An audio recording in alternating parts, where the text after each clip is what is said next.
Hi, welcome to the lecture for Chapter 5. Good news, there's no packet tracer, so you don't have to worry about that. There's also still no exam. So we're talking about number systems. So we're going to talk about the binary system and we're talking about the hexadecimal number system. Both are important in networking because guess what? Our computers only do ones and zeros. Everything is binary to them. But for us, binary is hard to comprehend, and we just need to whittle it down to something that we can comprehend. And that's where we're going to get, how do I convert our normal number system into something the computer can understand? And that's really what we're going to do.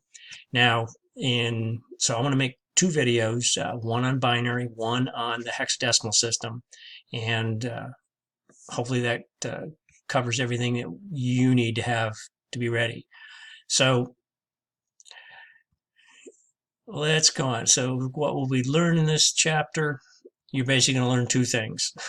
The binary system, how to convert decimal to binary, and then we're going to get into the hexadecimal. We're going to be able to convert between decimal to hex.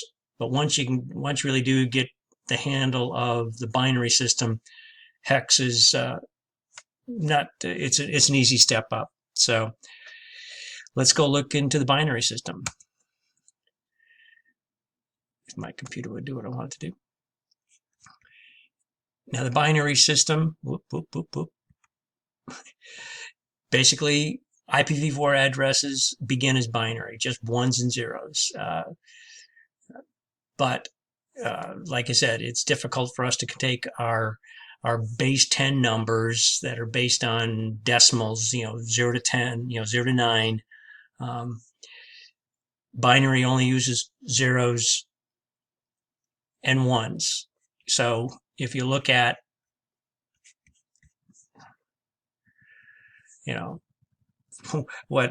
this is what our computer sees: a series of zeros and ones, and those are supposedly IP addresses. Now you kind of see, so what would you rather see? 192.168.10.10 or 10.0, or what would you rather see? 11.0.0.0.0, blah, blah, blah, blah, blah. For us, at least for me, I would prefer to see 192.168.10. whatever than ones and zeros. But you need to understand how we take our decimal system into this. Now, remember, in IPv4, the IP address is a string of 32 bits. Those bits are broken up into what they call octets, 8 bits per octet. And the notation that separates these groups of 8, they separate by dots. You've seen 192 period, 168 period, 10 period, 23. Well, that's called dotted decimal notation. So in between each octet, you'll see a period. So that way it's just easy for us to understand. And when each one of those octets, you got a number range between 0 and 255. So there's 256 possible combinations, 0 to the max number of 255. So that would make looking at the previous graph into this looks a whole lot easier. I can understand 209.165.200.255 or 225 versus zeros and ones. But just remember, the computer does the ones and zeros. Now, I want to try to talk you through how to convert binary to decimal, but I think this video is well worth your time watching it. So I would take a look at that video, and then you can tell me if you like it better than my conversation. Now, the reason we can convert binary to decimal is, as with our normal numbers, each position in a number has a value. We knew that there was a ones column a tens, a hundreds, a thousands, and each number position had a particular value. And basically, because it's base 10, what you saw was you had what they call in math terms a radix, pretty much what's your base. I'm doing base 10, and then the position value becomes your exponent. So our ones became 10 to the 0 power. The tens came 10 to the first power, hundreds 10 to the second, and you know what this is, right? When you go to the power, it's 10 times 10 for like the hundreds, and that gets you hundreds. In this case, it's 10 times 10 times 10 to get you to 1,000. So in this case, this is how you were taught how to count, how you do your arithmetic, how you do the things, that it's all based on positional value. So each position has a particular value assigned. Now, a side note is any radix, any base to the power of 0 equals 1. So when you see this, whether it's 2 to the 0 or 10 to the 0 or 16 to the 0, it equals 1. So if we were converting the number 1,234, what do you have? I've got 1 in the thousandth position, 2 in the hundreds, 3 in the tens, and 4 in the ones. And now you, based on what you calculate, you take this decimal value, the decimal number that you had in that position, and multiply it by the value of that column. So in this case, the value of the thousands is 1 times 1,000, 2 times 100, 3 times 10, and 4 times 1. Same as we've always done. You do the multiplication, do the addition, and that's how you make that conversion. Guess what? That same thing happens when we go to binary, except now, because we have an octet, and we're really only concerned about the octet, I've got 8 positions. So what do I got? 2 to the 0, 2 to the 1, 2, 3, 4, all the way up to 7. Those are my 8 positions, and each one of those has a positional value. The positional value is 1, 2, and you can just say it's increments of multiplying by the previous number by 2. So you got 1 times 2 is 2, 2 times 2 is 4, 2 times 4 is 8, 2 times 8 is 16, so on and so forth. So the value you have for each positional value is 128, 64, 32, 16, 8, 4, 2, and 10.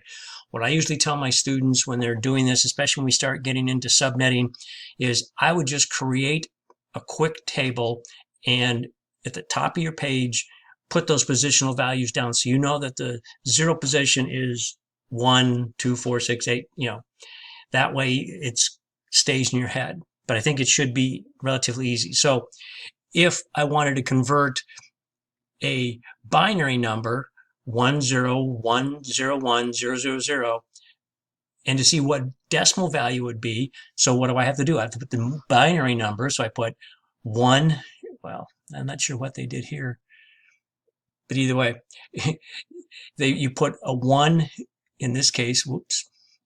You put that 1 in the 128, you'd make that 0 in the 64, you'd make a 1 in the 32, you'd make a 0 in the 16, you'd make a 1 in the 8, and the remainder be 0.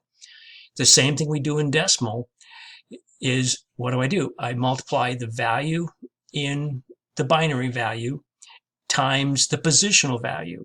So if there's a 1, I pull down the value of that position. So I had a 1 in the 128 column, brings down the 128, because there's no additional multiplication here. You got a 64, there's a 1, I add the 64, a 0 and 32, no 16, no 8, no blah, blah, blah. So then when you add those two up, gives you 192. So it's basically the same concepts, just remembering the positional values for the binary system.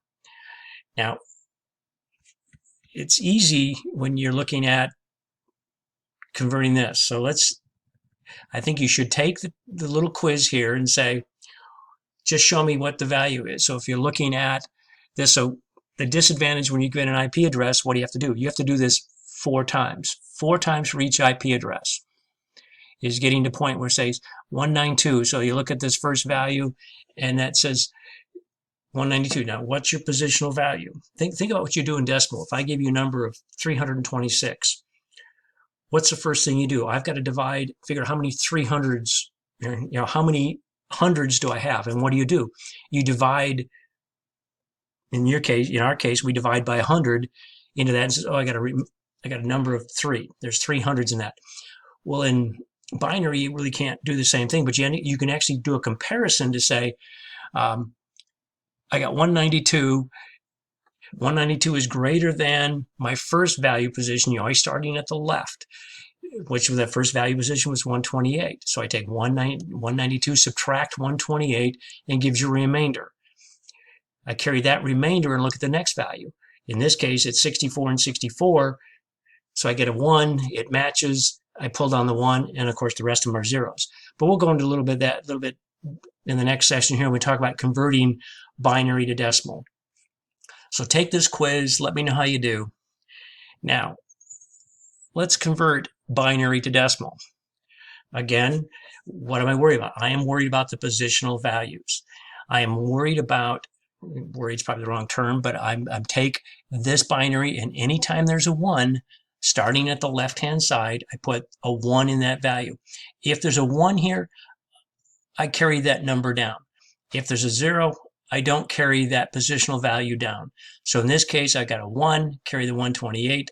I got a 1 in the 64th power or section, pull the 64 down, and the rest are zeros. I add those together. If I look at the next octet that they had 1 0 1 0 1 3 zeros. So you get 1 0 1 0 1 3 zeros. So I had a 1 here, pull down the 128. A 0, I do not pull down the 64. I got a 1 and 32, pull the 32 down. Nothing in the 16s. I bring down an 8, and there's nothing else left. Add those together, and you get 168. So I'll let you do that on the next two values. So really all you're doing is making sure you put in a binary number. In this case, what you're going to do in this exercise is you're going to say, oh, what would be the value of this number? So they've given you the base, they've given you the exponents, they've given you positional values, and then they give you the bit values. So based on what we talked about, what would it be? Would it be there'd be 0, 128, so it'd be 0, 64. We wouldn't pull 32 or 16. So I would do an 8, I wouldn't pull 4, and I would pull a 2. So in this case, your decimal value is what? 8 and 2 is 10. Let's check the result. And it's correct. So that's really all we're trying to do in this value. Don't tell me. Okay, it scared me. Thought I wasn't recording. So I want you and you can do a new number. You can go through and they'll give you different combinations. It's good to practice this, but just keep in mind what you're worried about is positional value. And do I have a 1 or a 0? If I got a 1, use the positional value. Always start from the left. That way you make sure you've got it all covered. Now, what happens if I've got somebody gives me a decimal number? Now, like I said, remember, you're going to start checking positional values from the left. You're going to work left to right. Now, basically, they're going to give you a big formula here, but basically all you're going to do is say, is there a decimal value in that octet, yes or no? And you're just going to be doing comparison. If it's greater than 128, you're going to put a 1 in. If it's less than 128,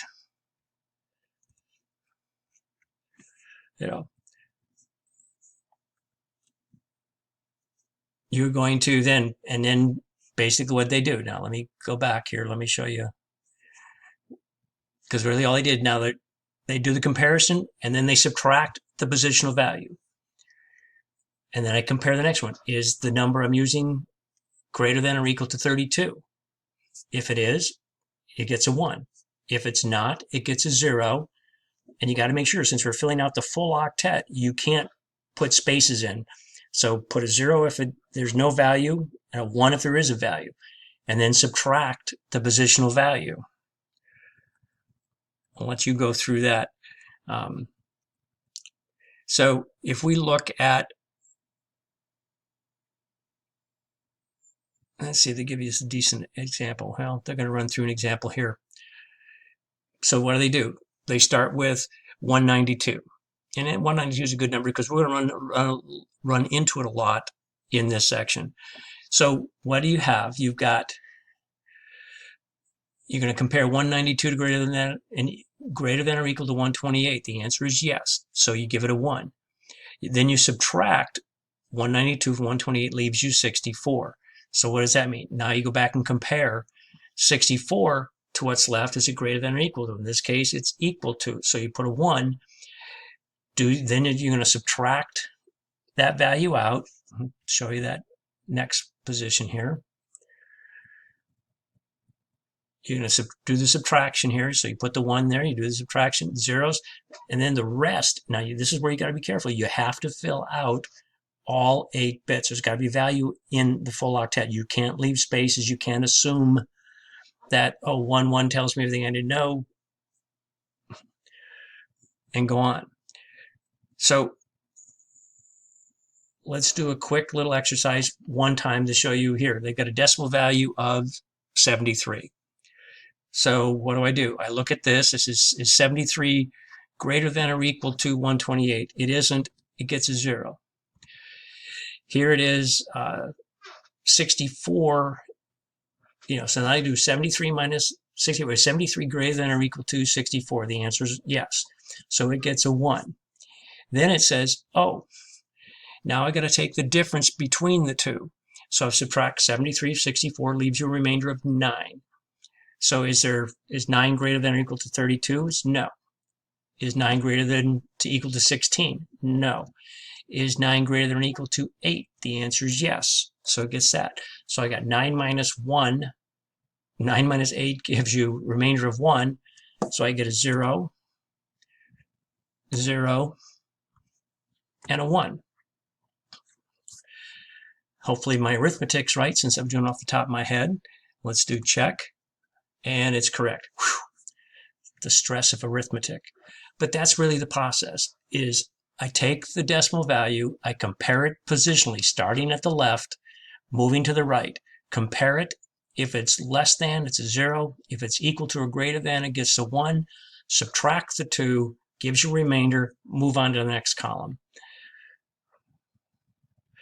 Now, there's a binary game. I don't know if you've ever played a game like Tetris, but if you want to practice in doing this so you can get done doing quickly, here's a nice link. Sometimes you can go to your app store on your phone and get it to practice, just to make sure that those are okay. Now, IPv4 addresses. Let me get rid of this. IPv4 addresses, again, it's dotted decimal notation. So, and that dotted decimal notation means I've got octets. Each of these octets are broken into 4 different 8-bit combinations. And you have to convert each one of those from decimal into binary. Otherwise, if you look at what the machine sees, it sees the full string, no dots. It sees all the bits. So in a dotted decimal location, that's everything. It's the full address, 192.168.10.10. But then knowing that each of these dots separates an octet, which makes up the 32-bit address.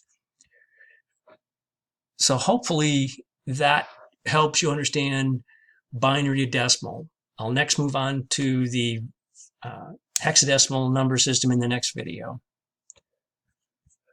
If I can